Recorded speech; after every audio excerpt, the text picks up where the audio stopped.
ఎంత అవునన్నా కాదన్నా వ్యక్తి బేస్డ్ రాజకీయం, కులం బేస్డ్ రాజకీయం ఆంధ్రప్రదేశ్లో నడుస్తుంది.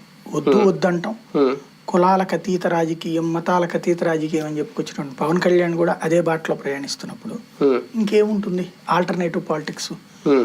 వీటిలో కనబడుతున్నటువంటిది ఏంటంటే బలమైనటువంటిది, అంటే పబ్లిక్ లో ఇమేజ్ ప్యాటర్న్ ఉన్నటువంటి ఫ్యామిలీ.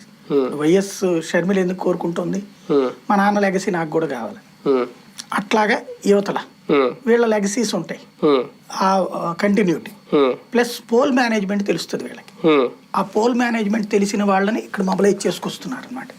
ప్రాక్టికల్ గా చెప్పండి, ఇప్పుడు బొత్స సత్యనారాయణ ఉన్నాడు, ఇంత ముందు కూడా బొత్స ఝాన్సీ చేసిందిగా కాంగ్రెస్ పార్టీలో ఉన్నప్పుడు. ఇప్పుడు ఏదో ఇంకొకటి కూడా ఇస్తానంటున్నారు వాళ్ళ దానికి, చిన్ని సీను కూడా అక్కడ ఎంపీ ఇస్తారని చెప్పి. అది కాబట్టి అది కూడా జరిగిందంటే కనుక ఇంకో పెద్దది ఇష్యూ అవుతుంది ప్రాక్టికల్. అయితే ఇందులో మనం లెక్క చూడాల్సింది ఏంటంటే సామాజిక సమీకరణాలు అన్నటువంటిది అత్యంత కీలకమైనటువంటిది. జగను చావోరేవో తేల్చుకునేటటువంటి పోరాటం చేస్తున్నాడు. అంటే ఇంతవరకు ఏ సామాజిక వర్గాలైతే సుదీర్ఘకాలం పాటు రాజ్యాధికారం కాదు మెజారిటీ సీట్లకు కూడా దూరమైనయో ఆ సామాజిక వర్గాన్ని తెర మీదకి లాక్కొచ్చి భారీ అటాక్ ఇస్తున్నాడు. ఏదైతే ఇప్పటిదాకా కమ్మ రెడ్డి సామాజిక వర్గాలు రాష్ట్రంలో ఎంత వాళ్ళ సంఖ్యాబలం, వాళ్ళొక 6 వీళ్ళొక 7 ఎంత ఉంటారు ఇద్దరు కలిస్తే.